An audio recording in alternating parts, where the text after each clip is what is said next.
favor la Biblia en Lucas 3. Bienvenidos a todos. Deseamos siempre con mucho entusiasmo, la verdad, también hablando de pastores, nosotros subimos al púlpito con una emoción, yo subo con una emoción acá, pensando que Dios les va a hablar a ustedes, como me habló a mí, y estoy seguro que lo va a hacer. Y a veces me da ganas de que llegue antes el domingo, para largar todo lo que tengo en mi corazón. Y siempre le pido a Dios que me sorprenda, me siga sorprendiendo, y es lo que ha pasado estudiando este pasaje, y que lo sorprenda a ustedes también, para que lo amemos cada día más, ¿no? Lucas 3, solamente 2 versículos hoy, versos 21 y 22, cortito, chiquitito, pero con una profundidad, esto es insondable. Dice, aconteció, verso 21, 3:21, que cuando todo el pueblo se bautizaba, también Jesús fue bautizado. Y orando el cielo se abrió, y descendió el Espíritu Santo sobre él en forma corporal, como paloma. Y vino una voz del cielo que decía, tú eres mi Hijo amado, en ti tengo complacencia. Lucas viene desarrollando de una manera muy ordenada la presentación de Jesucristo digamos así, en escena, en público. Y ha venido hablando desde la niñez, desde antes del nacimiento, ha venido hablando, digamos así, presentando a todos los actores de reparto, podemos llamar. Este es el protagonista, sin duda, Jesús, de su evangelio, lógico. Pero cada uno de estos actores que han venido apareciendo hasta ahora, todos han venido dando un testimonio sobre Jesús, que Él es el Mesías, que Él es el Mesías, ¿sí? Lo hizo Zacarías, lo hizo María, el ángel Gabriel antes, María después, Zacarías de nuevo en su Benedictus, después lo hicieron los ángeles cuando nace Jesús, los pastores dan testimonio, un hombre llamado Simeón, una mujer llamada Ana, Juan el Bautista después, comenzando ya varios años después, da testimonio de que este hombre, Jesús, es el Mesías. ¿Sí? Todo el Nuevo Testamento, bueno, de hecho toda la Biblia da testimonio de Jesús, porque también en muchas partes del Nuevo Testamento, de los Evangelios, dice, las Escrituras dan testimonio de mí, las Escrituras, para que se cumpliese las Escrituras. Todas las profecías daban testimonio de Jesús. ¿Sí? En otros evangelios tenemos a la mujer samaritana, Juan 4, dando testimonio de Jesús. Me parece que encontré al Mesías, va ella corriendo a la ciudad y muchos samaritanos creen en él. Natanael en Juan capítulo 1, creo que es el verso 49, da testimonio de Jesús y trae a otros también que terminan siendo seguidores del Señor. Muchos van dando testimonio a lo largo de los evangelios. Jesús dice que sus obras dan testimonio de mí. Mis obras dan testimonio de mí también, claro. Todos los portentos, las maravillas, daban testimonio de que Jesús era el Hijo de Dios. Incluso los demonios dieron testimonio de que Jesús era el Hijo de Dios. Sabemos quién eres, dicen en una parte, el Santo de Dios. En Marcos habla de eso. Pero el testimonio más importante de todos es el testimonio que el Padre da de Jesús. Y ese es el pasaje que vamos a ver hoy. Cuando se abren los cielos y esa voz del cielo dice, este es mi Hijo amado, en quien tengo complacencia. Lucas, a diferencia de los otros evangelios, no dice, este es mi Hijo amado, sino la voz le habla directamente al Hijo y dice, tú eres mi Hijo amado, en quien tengo complacencia. Y de eso vamos a estar viendo hoy. De alguna manera lo que nos presenta acá Lucas, de una forma magistral, con ciertas técnicas literarias, nos va a mostrar que Jesús es el perfecto Salvador, o va a ser el perfecto Salvador. Aquí no está hablando de la salvación en estos 2 versículos en sí, pero está hablando de este mediador que es hombre y es Dios. Porque comienza Lucas, antes del versículo 22, donde está el testimonio de la deidad del Hijo, mostrándonos a Jesús como un hombre, mostrándolo como un simple hombre, para después llevarnos casi como en un creyendo. A medida que se va desarrollando estos 2 versículos, vamos cada vez como si nos estuviéramos metiendo de a poquito en el océano, metiéndonos cada vez en aguas más profundas. Y eso es lo que vamos a hacer. A medida que desarrollamos aquí en 5 puntos, 5 verdades que vemos aquí del Señor Jesús, cada vez estamos metiéndonos más adentro y al final no vamos a hacer pie. Vamos a tratar de explicarlo, pero ya vamos a estar en un abismo, ¿sí? Porque es demasiado profundo este pasaje, teológicamente demasiado rico. El testimonio de Jesús, para todos los que estaban allí presentes, por supuesto, para los que después leemos el Evangelio, pero mucho más, entre líneas, mucho más que eso. ¿Sí? No es que Lucas se propuso elaborar teología profunda, es que es lo que es.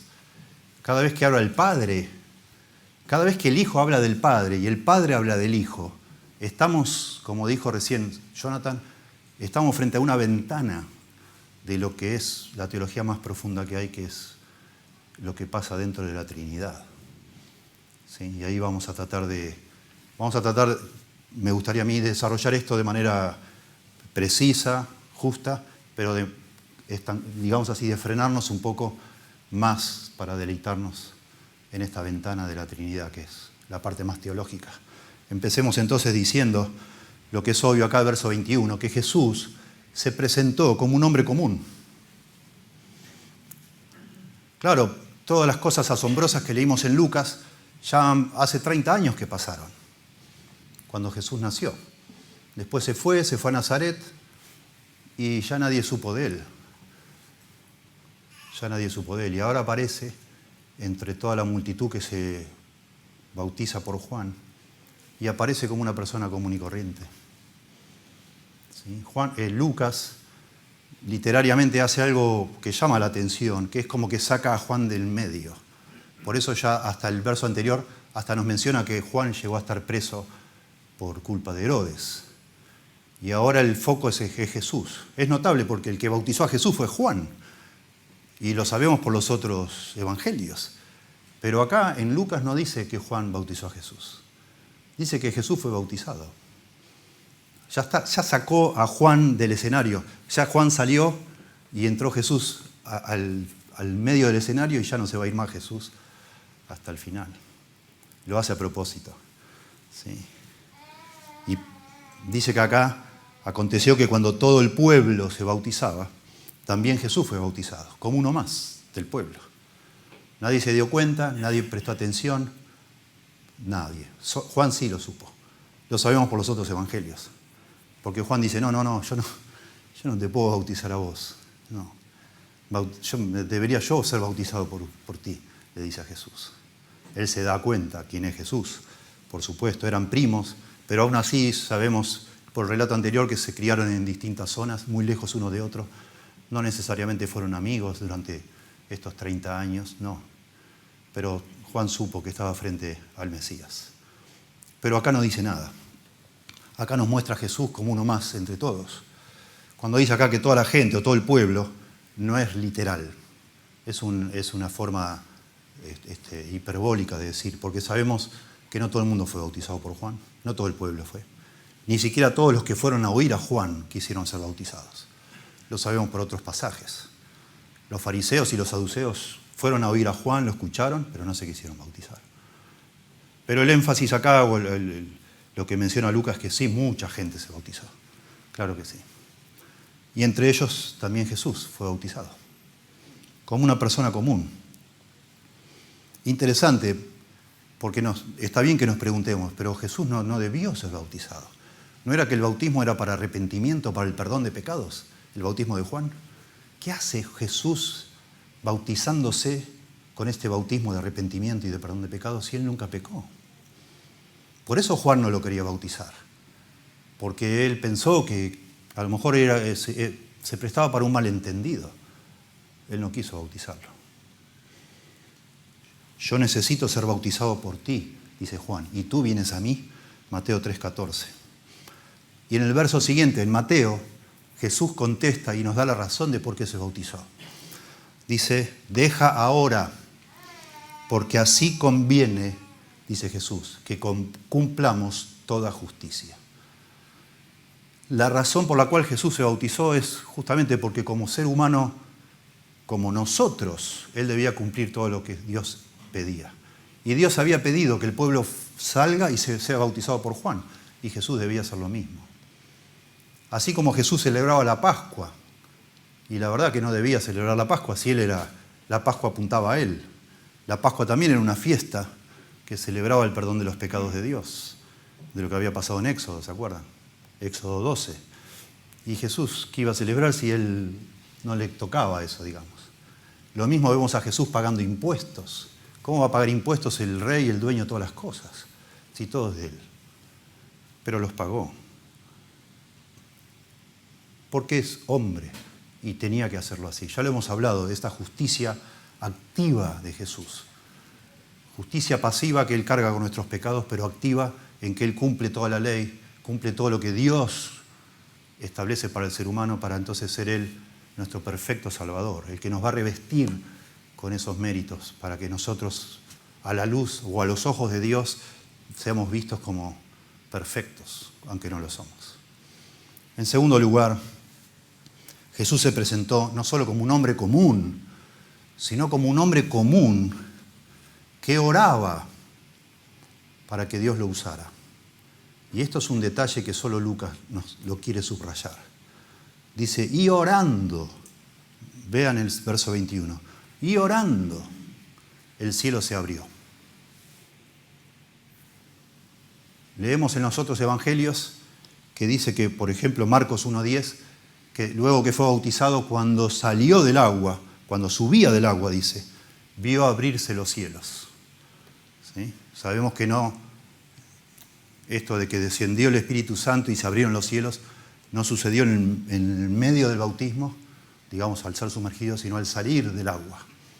Bueno, acá Lucas nos da la información, que si no nos sabríamos, que Jesús estaba orando. De manera que nos imaginamos a Él ya saliendo de los brazos de Juan, quizás que lo bautizó, y está Él orando al Señor, visiblemente orando al Señor. Y en ese momento viene el Espíritu Santo, y en ese momento la voz del cielo.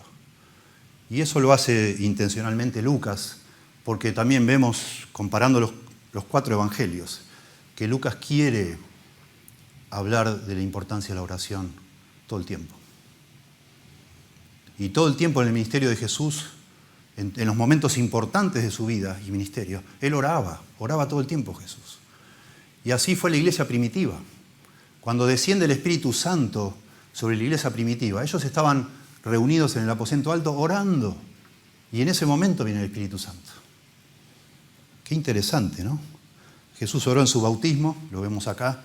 Oró durante su primer viaje de predicación, Lucas 5:16. Antes de elegir a los 12 apóstoles, estuvo toda la noche orando, según Lucas 6. Antes de alimentar a los 5.000 oró. Después de alimentar a los 5.000 también oró. Antes de alimentar a los 4.000. Antes de la confesión de Pedro de que Jesús era el Cristo, Jesús oraba. En la transfiguración, Jesús oraba. Jesús oraba por algunos niños que le llevaron. Después del regreso de los 70, antes de enseñar el Padre Nuestro, antes de resucitar de los muertos a Lázaro, cuando enfrentó la realidad de la cruz, Jesús oraba. En la última cena, Jesús oraba. Jesús oraba por Pedro, Lucas 22. Yo he orado por ti para que tu fe no falte, le dice. En el huerto de Getsemaní, Jesús oraba desde la cruz. Jesús oraba cuando encontró a los discípulos camino a Emaús, en la ascensión. Y de una manera preciosa, en Juan 17 nos muestra, no ya Lucas, de qué forma Jesús oraba al Padre. Precioso. Jesús oraba todo el tiempo. Y si Jesús oraba, uno dice, siendo que Él tenía una comunión perfecta con el Padre, ¿qué me queda a mí, qué te queda a vos? ¿No? Quizás ese sea lo que Lucas quiere mostrarnos, porque después cuando empieza el libro de Hechos, la iglesia primitiva estaba todo el tiempo orando. Oraba permanentemente. En tercer lugar, Jesús se presentó como un hombre común, que oraba para que Dios actuara por medio de él. Y Jesús se presentó como un hombre común que fue empoderado por el Espíritu Santo para hacer cosas extraordinarias. Esto es clave en todos los evangelios. Así comienza oficialmente el ministerio de Jesús cuando Él recibe el Espíritu Santo. Y ese Espíritu Santo es el que le da poder para hacer todo lo que Él hace, porque en el Nuevo Testamento se nos informa que Jesús, al encarnarse, al humanarse, Él se despojó de ser igual a Dios. Él no estimó el ser igual a Dios como cosa que aferrarse, dice Filipenses, sino que se despojó a sí mismo. Jesús, de una manera voluntaria, renunció al uso, digamos así, de sus atributos como Dios, al uso independiente, autónomo. Él se humilló, se hizo hombre y trató de vivir como nosotros vivimos. ¿Sí? No es que iba por todos lados así como un superhéroe haciendo que todo se diera vuelta, no, nada que ver.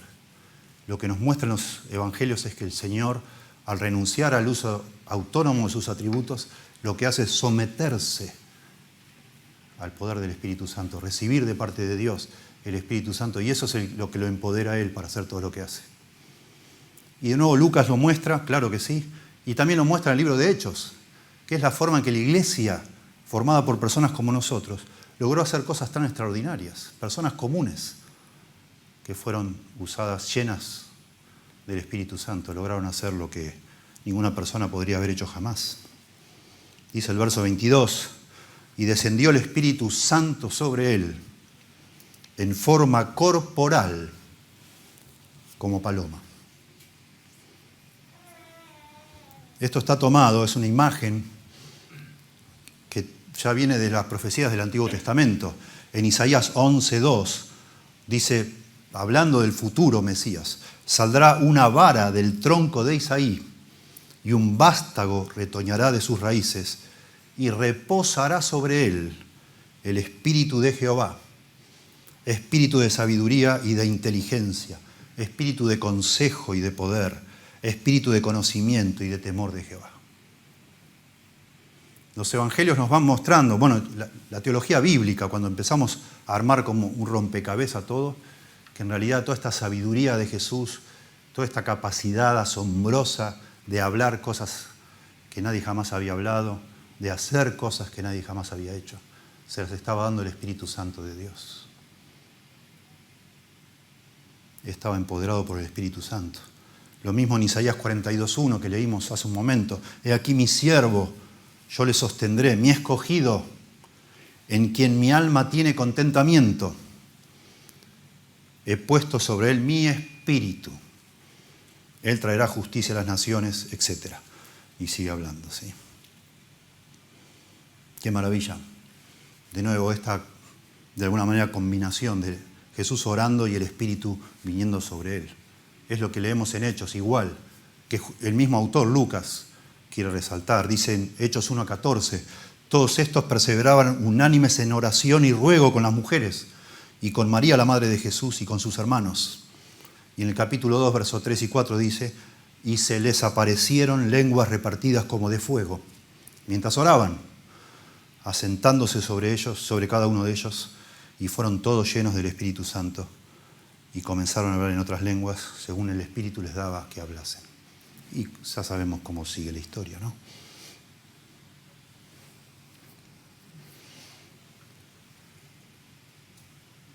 Precioso, ¿verdad? La gran pregunta que se hacen muchos y muchos autores o muchos libros, muchos comentarios, discuten, para mi gusto, innecesariamente, ¿qué significa la paloma? En serio, hay libros que dedican mucho a hablar de la paloma. Estuve viendo libros que dan hasta 16 interpretaciones distintas de la paloma. De lo que, ¿por qué la paloma? ¿Por qué la paloma? ¿Por qué la paloma? Y cuando leemos acá tranquilos, vemos que lo que dice Lucas, y lo dicen los demás evangelios, lo mismo. Dice, descendió el Espíritu Santo sobre él en forma corporal, o sea, visible para los que estaban ahí, como paloma. No dice ni Lucas, ni Marcos, ni Mateo, no dicen que descendió una paloma, sino que el Espíritu descendió como descendería una paloma. ¿Sí? No sabemos bien lo que vieron los que estaban allí, Ninguno de los 4 evangelistas nos quiere explicar, ninguno de ellos trata de interpretar qué es lo que vieron, cómo pasó. Ellos no estaban ahí, ¿no? Todavía. Ninguno trata de gastar todo ese tiempo en hablar de la paloma. ¿Qué importa? Está claro que es una comparación, quizás similar a cómo volaría una paloma o cómo se frenaría para detenerse en algún lugar. Vieron algo que fue evidente que estaba pasando algo en el cuerpo o en Jesús. Lo estaba recibiendo el Espíritu Santo. ¿Sí? Dice un escritor muy bueno, Darrell Bock, quizás el mejor comentarista de Lucas: lo visible no fue una paloma, sino que más bien lo que se vio se compara a una paloma. La forma del descenso del Espíritu fue como la manera en que una paloma flota con gracia sobre el aire, o en el aire. ¿Sí? Bueno, y ahí nos metemos. Ya empezamos con el agua ya por las rodillas ahora. Vamos a meternos en la teología de este pasaje.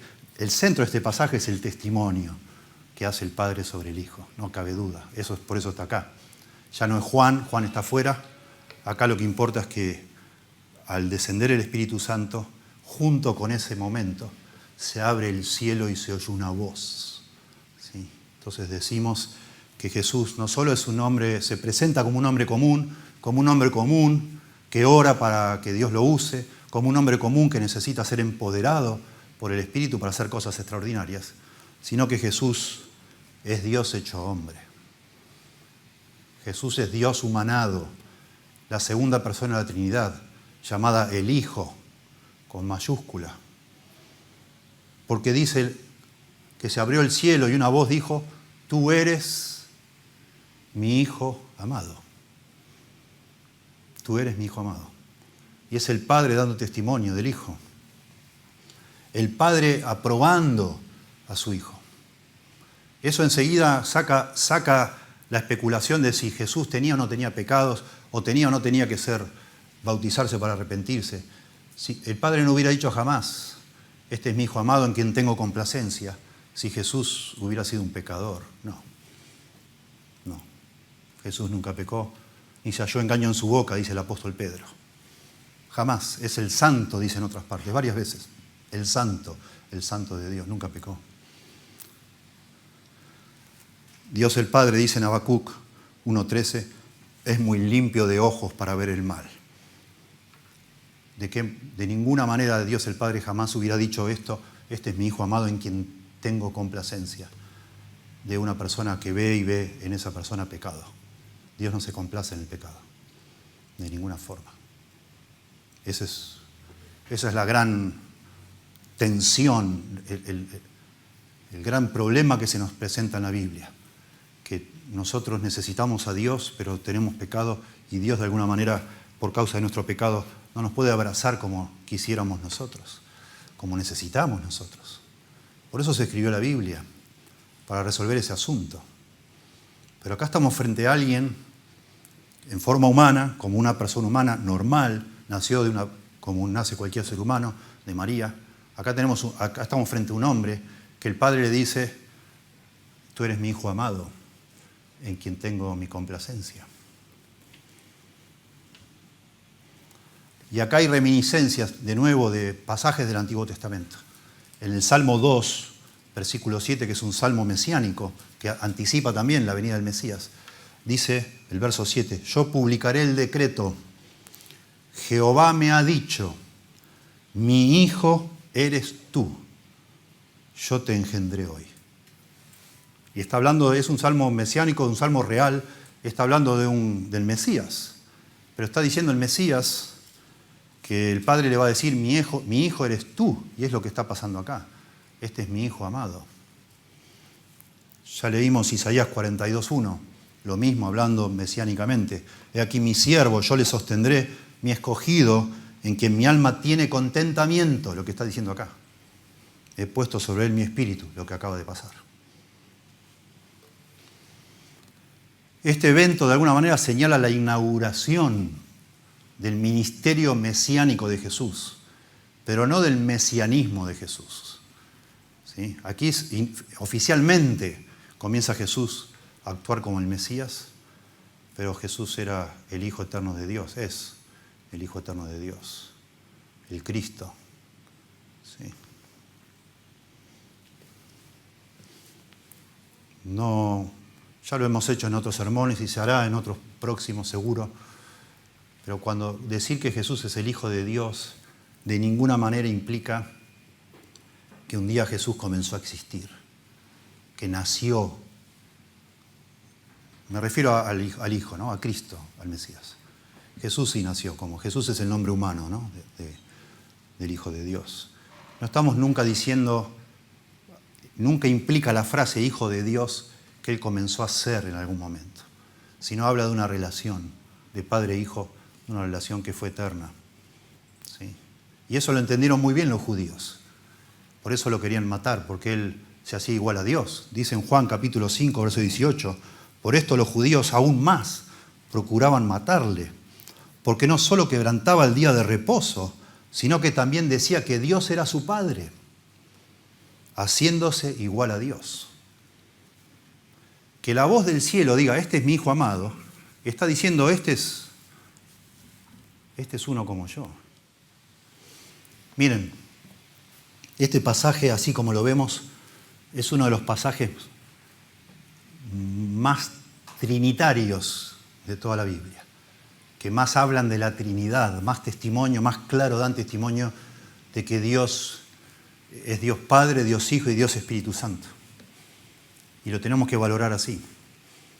Es demasiado valioso que en el mismo evento, en el mismo momento, está el Hijo ya humanado, está el Espíritu Santo viniendo de forma visible y está el Padre hablando con una voz desde el cielo que se abrió. Están los tres diferentes. ¿Sí? Y esto es muy importante, demasiado. Demasiado. Hay personas, nos cuesta mentalmente a nosotros, con nuestra finitud mental, entender cómo puede ser que haya un solo Dios que son tres personas. Entonces uno dirá, bueno, son tres dioses. No, hay un solo Dios. Bueno, entonces tiene que ser una sola persona, no puede ser. Bueno, nos cuesta, claro que sí. Y por eso a lo largo de la historia se han ido proponiendo, entre comillas, soluciones a este problema. Y una de las soluciones más famosas, que es una herejía, se llamó modalismo. Modalismo. Un tal Sabelio fue el primer maestro en la antigüedad que propuso esto. También le llamaron sabelianismo por Sabelio. Un maestro llamado Sabelio dijo, no, miren, yo ya resolví este problema. El asunto es así, hay un solo Dios que es una sola persona. A veces se manifiesta como el Padre, en otro momento se manifiesta como el Hijo y en otro momento como el Espíritu. Pero es el mismo Dios. Bueno, este texto muestra que eso no puede ser, porque en el mismo momento están los tres. ¿Sí? Alguno dirá, qué ridiculez, ¿cómo vas a decir eso? Bueno, lamentablemente existe hoy, al día de hoy. Anoche estaba investigando, no lo podía creer. Me leí toda la historia de una denominación, se llama la Iglesia Pentecostal Unida Internacional, de cómo se formaron ellos, pero son unitarios, se llaman unitarios, no en el sentido que creen en un solo Dios. Y lo que no podía creer es que hay 5.300.000 personas, en el momento que se escribió ese artículo, ¿no? Más de 5 millones de personas en el mundo se consideran cristianos, pero no creen esta forma de modalismo. ¿Sí? Bautizan solo en el nombre de Jesús, no en el nombre del Padre, el Hijo y el Espíritu Santo. Y creen de nuevo que son formas distintas en que Dios se aparece. No es así. Eso es una herejía. Y vamos a ver en el siguiente punto, por un momento todavía no, pero qué importante que es entender que Dios no es solo Dios, solo una persona. Sí, es muy importante creer que hay un solo Dios, pero también es muy importante, y por algo la Biblia lo revela, que este Dios único que existe no está solo. Son tres personas. Dios Padre, Dios Hijo y Dios Espíritu Santo. ¿Sí? La semana que viene vamos a tener un sermón especial dedicado a la deidad de Cristo.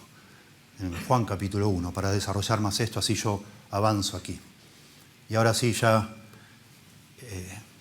el agua nos da el cuello para el siguiente punto. ¿Sí? Ya estamos metiéndonos, nos queremos meter dentro de la Trinidad, si se quiere. Porque aquí está claro que la Trinidad existe, ¿sí? El testimonio del Padre. Este es mi Hijo amado en quien tengo complacencia.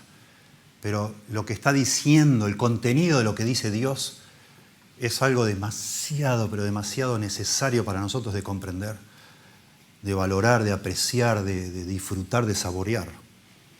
Y es que Dios el Padre tiene complacencia con Dios el Hijo. El Hijo amado dice, este es mi Hijo amado, tú eres mi Hijo amado en quien tengo complacencia.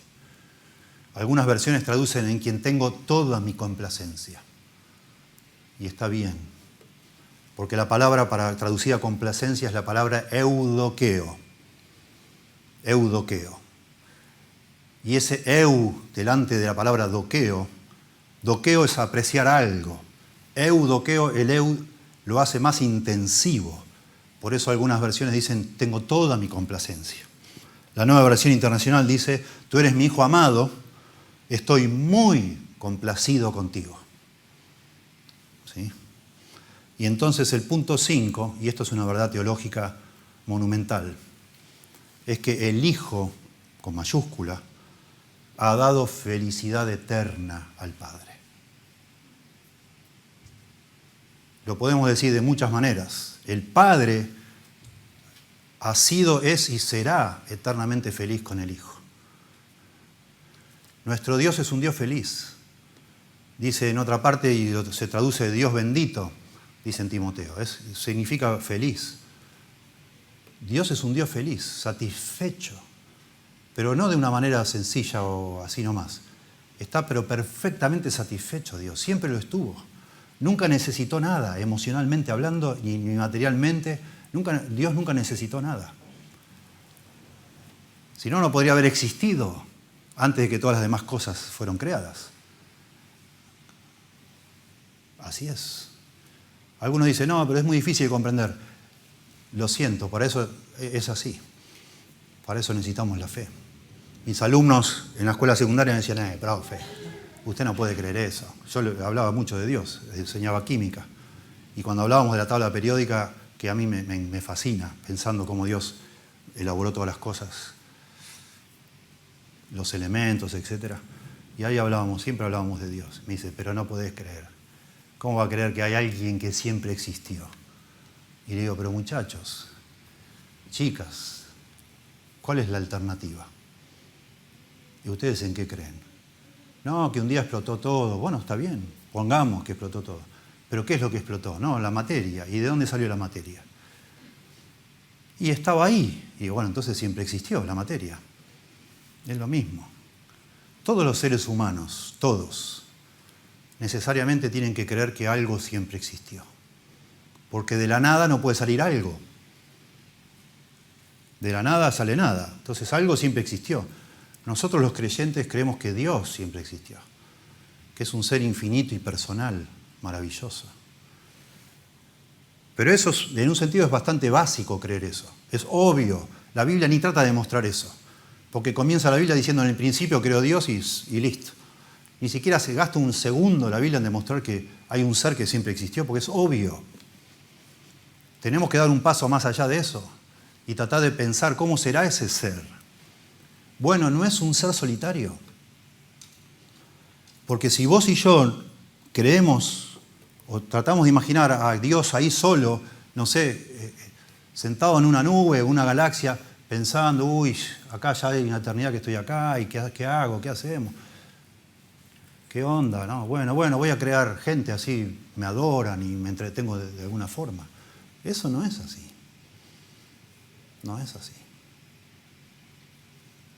Al contrario. Dios estaba eternamente satisfecho en el seno de la Trinidad, con el Hijo y el Espíritu. Una perfecta comunión, amándose mutuamente de una manera perfecta, dándose satisfacción perfectamente, siendo felices. Y esto es algo precioso de pensar. Es más fundamental de lo que imaginamos. De este concepto depende el Evangelio. Dios nunca se sintió obligado a hacer nada por nosotros, ni a crearnos ni a salvarnos. Dios no nos necesita, ni a nadie necesita, nada ni a nadie, porque está satisfecho eternamente. Al contrario, todo lo que ha hecho Dios lo hace de pura gracia, sin sentir obligación. Y estos son conceptos que necesitamos pensar. Todos los seres humanos necesitamos a Dios como nada en este mundo, y necesitamos tener pensamientos de Dios correctos. Necesitamos pensar en Dios como Dios, y ese Dios es un Dios satisfecho. Claro que sí. La palabra eudoqueo, decía yo, es tomar un alto grado de placer o satisfacción mental en algo. Alto grado de placer. Por eso de eudo, o eudoqueo, alto grado de placer.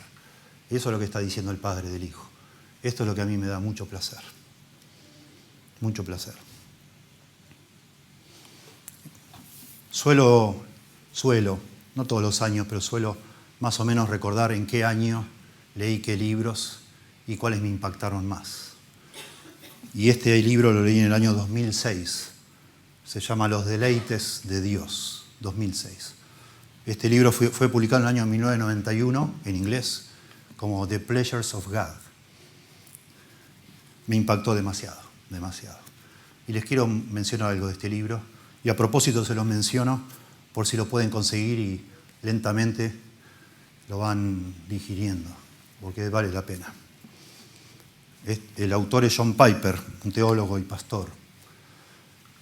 John Piper dice que en el año 1987, un lunes, él estaba, en ese momento era pastor, estaba, bueno, más que como pastor, estaba sintiéndose como oveja, dice él, y necesitaba comer algo, pastar algo. Y así que agarré un libro viejo que yo ya había leído para leerlo por segunda vez.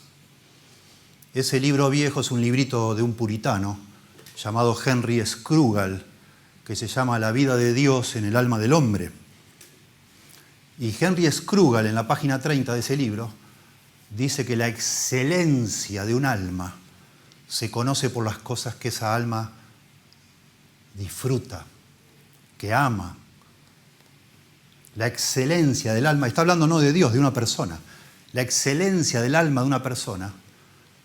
Este libro de 100 páginas que yo digo, La vida de Dios en el alma del hombre, la escribió este muchacho, porque era un muchacho cuando lo hizo, Henry Scrugall, a pedido de un amigo que le dijo, explícame vos en qué consiste ser cristiano. Y escribe en una carta de 100 páginas, escribe, y le está explicando que ser cristiano significa, entre otras cosas, amar a Dios.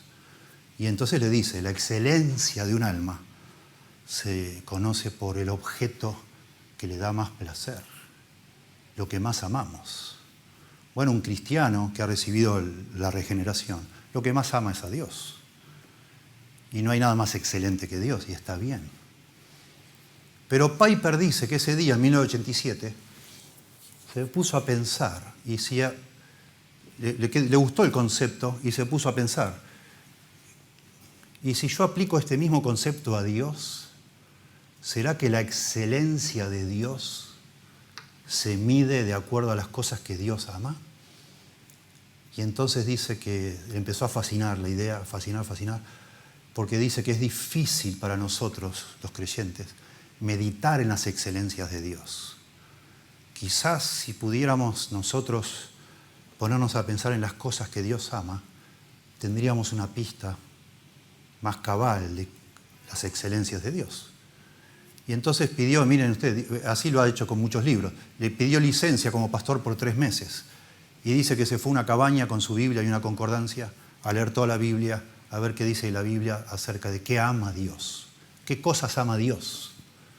Y entonces este libro, escribe el libro este, no recuerdo cuántos capítulos tiene, cada capítulo es algo de las cosas que Dios ama. Dios ama a sus escogidos, Dios ama a su creación. Jesús, por ejemplo, dice, te alabo, Padre, porque escondiste estas verdades de los sabios y las revelaste a estos pequeños que creen en ti, porque así te ha agradado.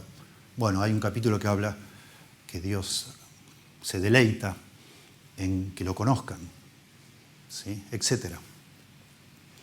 Pero el gran capítulo del libro, y es el primero, es sin duda este pasaje, porque este es el gran punto del deleite de Dios, según leemos en las Escrituras. Este es mi Hijo amado en quien tengo complacencia, en quien me deleito. Y no puede ser de otra manera. Porque un ser perfecto como Dios tiene que amar algo perfecto. Y lo único perfecto que hay en toda su creación es el Hijo y el Espíritu, que son Dios también. Lo único digno de Dios para amar con esa manera exagerada, digamos así, desbordante, llena de placer, es el Hijo. Y eso es lo que nos dice este pasaje. Y después lo dice también en la transfiguración, ustedes se acuerdan. Cuando Jesús es transfigurado allí en el monte y de nuevo se abre el cielo y aparece una voz, este es mi Hijo amado, en quien tengo complacencia, a él oíd, dice. Bueno, a mí esto me ha impactado hoy demasiado. 2006 hasta ahora sigo pensando y tuve un placer toda la semana que pasó leyendo de nuevo este libro, todo lo que marqué en aquel momento. ¡Qué placer!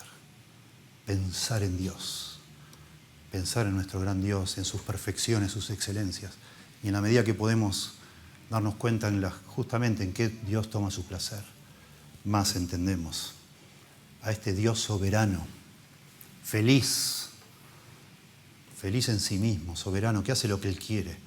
Y puede hacer lo que quiere porque no tiene necesidades. No así nosotros, que no estamos satisfechos. Y hacemos muchas cosas a veces porque no estamos satisfechos. Y decimos, vamos a comprar esto, no sé. Y necesitamos estimularnos con cosas. Y hacemos a veces cosas tontas y a veces cosas buenas, pero tratando de satisfacer algo, ¿verdad? Porque nacemos incompletos. Dios no es así. Dios está completo. Y todo lo que hace Dios no es para llenar una necesidad, sino al revés. Es como algo que desborda. En esta relación trinitaria del Padre, el Hijo y el Espíritu Santo, hay un desborde de gracia, de amor, de placer. Y entonces de todo ese desborde surge la creación y surge la salvación y surge todo lo que surge. De pura gracia, como una explosión de amor. No de necesidad. Si Dios no estuviera satisfecho eternamente con su Hijo, no existiría la gracia, que es dar algo porque sí, porque se me antoja, porque Dios, otra vez, le sobra, digamos así, satisfacción. Y entonces reparte. Y nos toca a nosotros, gracias a Dios. ¿Sí? Precioso pensar en eso. Nos tiene que llevar a adorarlo a Dios. A este Dios autosuficiente. A algunas personas les suena feo que le digamos, Dios no te necesita, pero es una noticia hermosa que Dios no me necesite. Porque todo lo que hace por mí Dios no lo hace como diciendo, otra vez lo voy a perdonar de nuevo porque a ver si me quedo solo. No, el amor de Dios no es hacia nosotros en un sentido, no es una carga, es un gozo. Es un placer, porque Él es feliz. Feliz en el Hijo. Y el que tiene al Hijo, dice Juan, tiene la vida. Y eso es algo precioso del Evangelio. Otra implicación de esto es que si algún día usted y yo podemos tener al Hijo, y eso es lo que es el Evangelio. Y Jesucristo habla de recibirlo a Él. A los suyos vino, pero a los suyos no lo recibieron. Pero a todos los que lo recibieron, les dio potestad de ser hechos hijos de Dios. Si algún día usted se arrepintió y abrazó a Cristo como su Salvador, usted tiene a Cristo en su vida. Y entonces cuando Dios lo mira a usted, también encuentra gran placer, gran regocijo, porque ve al Hijo. Por eso Pablo dice que Dios nos hizo aceptos en el amado Jesucristo. Cuando Dios ve mi vida, ve a Cristo y está contento, porque Cristo le da satisfacción. ¿No es eso precioso? Es precioso.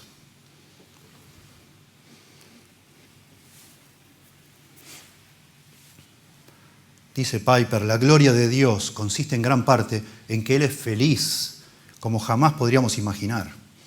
Y lo quiere compartir. Y lo quiere compartir. Eso es en la oración de Jesús, allá en Juan 17, Versículo 26 dice Jesús, y les he dado a conocer tu nombre. Jesús le dice al Padre, les he dado a conocer tu nombre y lo daré a conocer aún, para que el amor con que me has amado esté en ellos y yo en ellos. Dios quiere compartir esta satisfacción que ha tenido siempre con su Hijo, con otros. Y eso somos nosotros, los creyentes. Y todavía no la disfrutamos del todo por causa que hay pecado remanente en nuestro corazón. Pero ya llegará el momento en que lo disfrutaremos. Por eso dice, entra en el gozo de tu Señor. Entra a compartir mi felicidad, dice Dios. Bien hecho, buen siervo y fiel. Mateo 25, ¿verdad? Sobre poco has sido fiel, sobre mucho te pondré.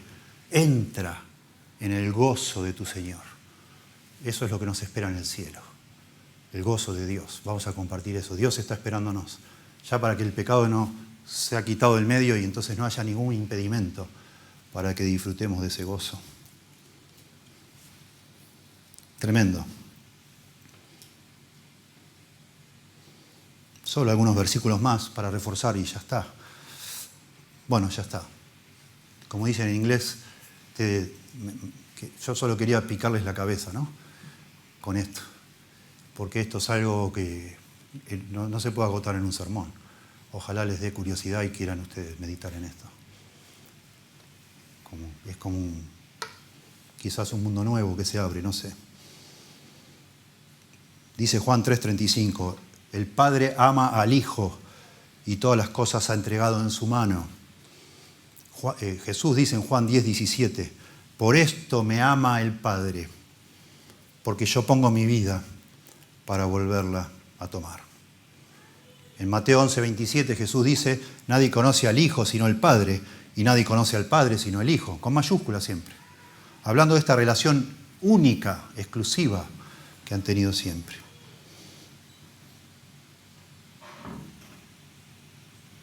A Dios nadie le vio jamás, dice Jesús. El unigénito Hijo del Padre, Él le ha dado a conocer, porque lo conoce de una manera íntima, preciosa, maravillosa.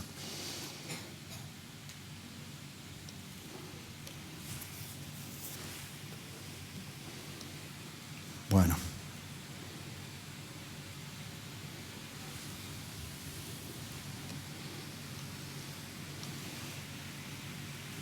Hasta aquí. Hasta aquí. Vamos a parar acá porque es para seguir pensando. Yo veo esto como un estímulo también para la persona que aún no está segura de ser creyente, salva.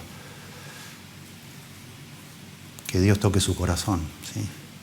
La necesidad más grande que tenemos nosotros es de Dios. Y Dios se complace en perdonar tus pecados. No tenés que hacer nada. No tenés que enmendar tu vida para que Dios te quiera. Solo tenés que abrazar al Hijo. Y si abrazás al Hijo, Dios te va a querer como quiere el Hijo. De una manera tremenda, ¿sí? Tenés que rendirte al Hijo. El Hijo con mayúscula, Jesucristo, se humanó, vivía lo más satisfecho en la eternidad pasada, pero se hizo hombre, la verdad, sencillamente o exclusivamente para poder pagar por mi pecado y el tuyo, para morir en una cruz como hombre, para poder rescatarnos y hacernos aptos para estar con el Padre. Y entonces lo que se llama el Evangelio, la buena noticia es eso, es que este Hijo que satisface completamente al Padre ha venido a dar su vida por nosotros, que no lo satisfacemos. Al contrario, la ira de Dios estaba sobre nosotros. Cantamos hoy un montón de la ira de Dios, la ira de Dios. Y es lo que tenemos que siempre recordar. Mi pecado suscita a los ojos de Dios ira, castigo. Pero el Hijo vino y fue castigado en lugar mío.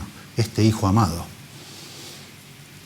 Este Hijo amado, de esta forma, murió en una cruz. Cosa que ni entendemos lo que habrá sucedido ahí en esa relación tan profunda. Pero lo hizo para que nosotros podamos, de nuevo, en virtud de esta relación con Él, ser aceptados por Dios de una manera perfecta. Y es tan amado el Hijo que por eso dice en Hebreos, ay del que pisoteare la sangre del Hijo de Dios. Para Dios somos pecadores nosotros. Cualquier pecado le ofende a Dios. Pero el pecado que más ofende a Dios es sin duda que alguno de nosotros, algún ser humano, escuche el Evangelio glorioso del Señor Jesucristo y lo rechace, porque está rechazando al Hijo, que es lo que Dios más ama. Que no sea así, ¿no?, con ninguno de nosotros. Que puedas postrarte ante Dios y decirle: Señor, yo soy un pecador, soy una pecadora, no merezco que tú me ames. Te pido perdón por eso, pero le ruego al Señor Jesucristo que me salve, que me cubra con esa justicia, que Él es el único que la tuvo, ¿no? Señor, por favor, acéptame en tu Hijo. Perdóname, sálvame por tu Hijo. Y Él lo va a hacer, porque ama al Hijo. ¿Sí? Te damos gracias, Señor. Te damos gracias por tu palabra, que es preciosa.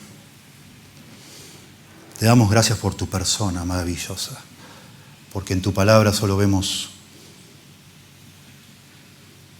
apenitas algunas ventanas que nos hacen pensar en este ser magnífico que tú eres, glorioso, feliz, satisfecho.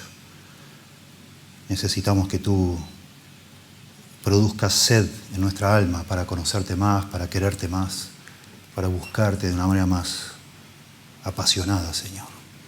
Por favor, que así sea en cada uno de nosotros, especialmente en los que aún no tienen al Hijo en su corazón.